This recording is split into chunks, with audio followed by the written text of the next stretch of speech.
Muy buenos días. No sé si te acuerdas que en México hace mucho tiempo había una revista que se llamaba Eres o algo por el estilo. El caso es de que recuerdo que había un eslogan en esa revista que decía ¿eres o te haces? Y era una revista prácticamente para jóvenes que hablaba de la moda y cosas por el estilo. Andaba muy de moda. Cuando yo estaba en la secundaria, y de eso ya hace mucho tiempo, pero ya era una revista a colores. Y recuerdo que en una ocasión había un test en esa revista que prácticamente decía algo así como, ¿eres de los que les gusta ser líder o de los que les gusta que los estén empujando?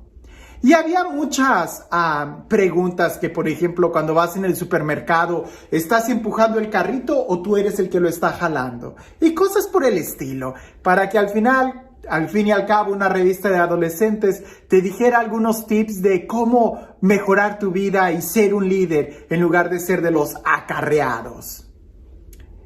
Cuando leía este evangelio me acordé de aquel entonces, de aquel test, porque en esa época, cuando esa revista había llegado a mis manos, que la traían ahí mis compañeros, pues era la época en donde yo estaba totalmente metido en la iglesia, en donde yo quería aprender más y más. Y recuerdo que cuando leía ese test, que estaba muy comentado entre mis compañeros, yo me preguntaba, ¿hubiera algún test psicológico o más bien un test espiritual que nos pudiera decir cómo estamos en la vida espiritual? Si somos de los que estamos al frente o si somos de los que estamos atrás. Si somos de los que estamos abiertos, escuchando la dirección para guiar, o si somos de los que preferimos que mejor nos guíen y nos lleven y nos digan qué hacer. Sería interesante saber si hubiera algún test que nos ayudara a discernir espiritualmente cómo estamos. Pues bien, te lo digo, cuando leí este evangelio me acordé de aquel entonces, porque creo que aquí está la respuesta. Si leemos atentamente este evangelio, vamos a poder descubrir mucho en qué parte de nuestra vida espiritual estamos. Si somos de los que estamos adelante guiando o si somos de los que estamos siendo empujados. Y creo que cualquiera que sea tu pensamiento, te va a sorprender el escucharlo. Porque las características no son si estamos al frente o si estamos atrás. Recuerda que las matemáticas de Dios no son como nuestras matemáticas. Escuchemos el evangelio. Dice así. En aquel tiempo, Jesús propuso a sus discípulos este ejemplo. ¿Puede acaso un ciego guiar a otro ciego? ¿No caerán los dos en un hoyo? El discípulo no es superior a su maestro, pero cuando termine su aprendizaje, será como su maestro. ¿Por qué ves la paja en el ojo de tu hermano y no la viga que llevas en el tuyo? ¿Cómo te atreves a decir a tu hermano, déjame quitarte la paja que llevas en el ojo, si no adviertes la viga que llevas en el tuyo? ¡Hipócrita! Saca primero la viga que llevas en tu ojo y entonces podrás ver para sacar la paja del ojo de tu hermano. Si nosotros leemos atentamente este texto, vamos a descubrir cuáles son las características de alguien que es capaz de guiar a otro. Y te vas a sorprender, pero si lo leemos detenidamente, resulta que la característica de aquel que puede guiar a otro es que precisamente se deja guiar primero. Jesús aparentemente le está hablando a algunos que se creen líderes y Jesús les dice, líder, ¿cómo puedes guiar a otros si tú estás ciego? Primero déjate guiar, primero déjate corregir, primero tienes que vivir como discípulo antes de pretender ser maestro.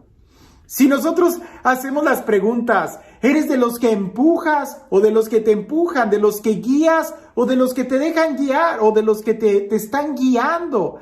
¿Estás caminando o estás estancado? Usualmente en la vida material es fácil que nosotros podamos distinguir esto. ¿Soy líder? Soy líder cuando empiezo a estar al frente de proyectos. Pero en la vida espiritual no es así.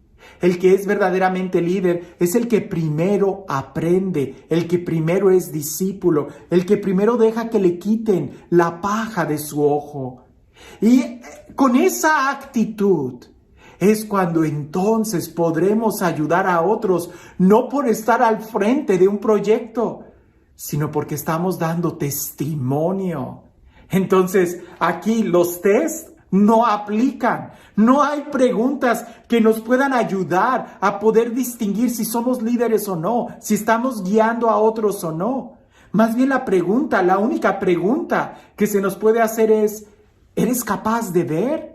Y de ver no los defectos del otro, no la situación del otro, sino tus propios defectos. Y para eso, primero nosotros tenemos que aprender a dejarnos guiar. Eso nunca va a dejar de suceder en nuestra vida. Recuérdalo, que aunque seas apóstol, radicalmente hablando, por ejemplo, los obispos, ellos todavía siguen siendo discípulos de Jesús. Aunque tú estés al frente de un ministerio, tienes que reconocer y tener la actitud de seguir aprendiendo, de seguir dejándote guiar por el Espíritu Santo, ¿sí? Y también por la autoridad competente.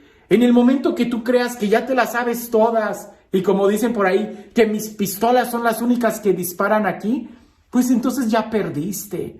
Porque entonces la viga está tan grande en tu ojo que no eres capaz de ver. Sí, puedes ver los errores de los demás, pero precisamente ahí es donde radica quizás tu ceguera, que por estar viendo allá, no te das cuenta de lo que tú tienes.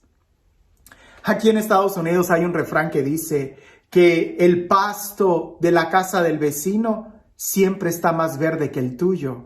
¿Por qué? Porque parece que así es. Somos capaces de ver lo demás, pero no somos capaces de mirar lo nuestro. Por andar viendo el plato de tu vecino, se te va a caer a ti la sopa. Más bien, descubre cuáles son los errores, las fallas que tú tienes. Déjate guiar por el Espíritu Santo y así, dejándote guiar por Él, va a ser cuando seas capaz de guiar a otros. Ahora, si por ahí hay alguien que dice, no, yo prefiero ser siempre discípulo, nunca apóstol, yo prefiero ser siempre dócil y que me guíen y nunca guiar, pues entonces también estás un poco ciego, porque la guía del Espíritu Santo te va a llevar a que tomes responsabilidades. Recuerda que una de las preguntas que Dios hace a la humanidad es, ¿dónde está tu hermano? Pero la mejor forma de ayudar al hermano es quítate tu viga. Quita primero la viga que tienes en tu ojo. No trates de ayudar al hermano si primero no te ayudas a ti mismo. Como dicen por ahí, cuando tú te subes a un avión, la azafata o quien está dando las instrucciones dice muy claro que en el momento en que la cabina cambie de presión atmosférica, van a caer unas máscaras. Primero te la tienes que poner tú, esas máscaras son de oxígeno. Primero te la tienes que poner tú. Y después de que la tuya la tengas bien ajustada, entonces vas a poder ayudar a tu hijo. Nunca trates de ayudar a tu hijo antes que a ti. Porque puede ser cuestión de segundos que un golpe se te va el oxígeno, le pusiste la máscara a tu hijo, pero tú te noqueas y te desmayas. Y entonces, ¿qué es lo que va a hacer el hijo? El hijo va a tratar de ayudarte y el hijo va a quitarse aquello que le estorba para ayudarte y entonces los dos se van a desmayar. Por eso, una vez que tú ya estés asegurado, vas a poder ayudar al otro, vas a poder hacerte cargo de tu hijo. En cambio, si tú te desmayas, ¿quién va a ayudar a tu hijo? Si tú no ves con claridad, ¿cómo vas a guiar al otro? Y la mejor forma de ver con claridad es déjate guiar por el Espíritu Santo, déjate corregir. Eso siempre va a ser parte de nuestra vida. ¿En qué momento vas a dejar de cometer errores? ¿Quieres saber qué es lo que va a suceder para que dejes de cometer errores? Te tienes que morir, porque mientras estés vivo vas a seguir cometiendo errores y vas a seguir necesitando de dirección, vas a seguir necesitando ser discípulo.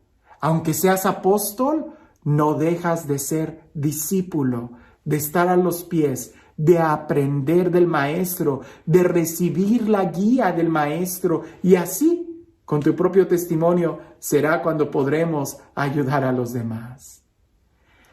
Y este Dios, el Dios del amor, el Dios de la vida, el Dios de la paz, el Dios de la libertad, el Dios del perdón, de la misericordia, el Dios que nos guía, el Dios que nos da su Santo Espíritu para poder ver, que sea Él quien el día de hoy nos bendiga, en el nombre del Padre, del Hijo y del Espíritu Santo.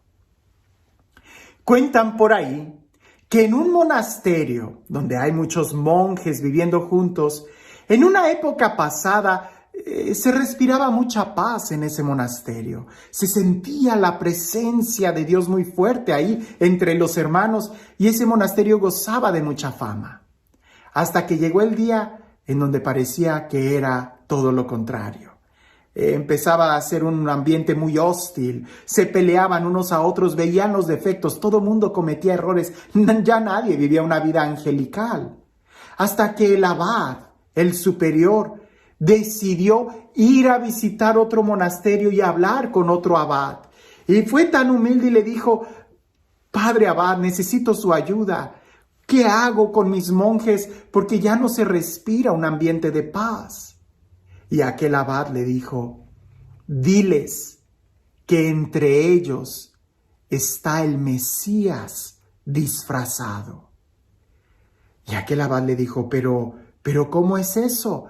¿Quién es el Mesías? ¿Cómo va a estar disfrazado? Y el abad lo paró con la mano y le dijo: ya no hay más. Y aquel hombre se fue. Cuando el abad regresa a su monasterio, juntó a todos los monjes y les dijo: entre nosotros se encuentra el Mesías, pero está disfrazado y parece que su disfraz incluye algunos defectos. Y todos empezaron a mirarse unos a otros y empezaron a decir: a lo mejor es el portero, por eso casi nunca abre a tiempo, o el cocinero, que siendo tan humilde para no probar que sabe mucho de cocina, le pone más sal o no le pone sal a la comida, o a lo mejor es el sacristán. Y todos empezaron a dudar de quién era el Mesías. Y en lugar de ver los defectos, empezaron a ver las virtudes. Y cada uno trató de mejorar tanto y preocuparse por él mismo para que el Mesías no se fuera a quedar con una mala impresión de ellos mismos. Y cada uno se fijó más en sus propios defectos para mejorar que en la de los demás. Porque a uno de ellos era el Mesías que había venido y estaba disfrazado. Al cabo de unas semanas, de unos meses, el monasterio volvió a experimentar y a sentir lo que es la fraternidad y la presencia de Dios. Más que mirar los defectos de los otros, solamente piensa: el hermano es templo del Espíritu Santo. Y si el Espíritu Santo decidió posarse en el hermano, aún con esos defectos, es decisión de él.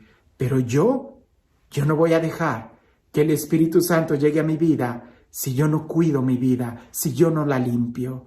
Mi preocupación primera es quitarme la viga de mi ojo y con mi puro testimonio empezaré a ser luz para mis hermanos. ¿Cómo puede guiar un ciego a otro ciego? Aquí la pregunta no es si estamos guiando o no, es que ¿cómo pretendes servir estando ciego? Que tengas un excelente día.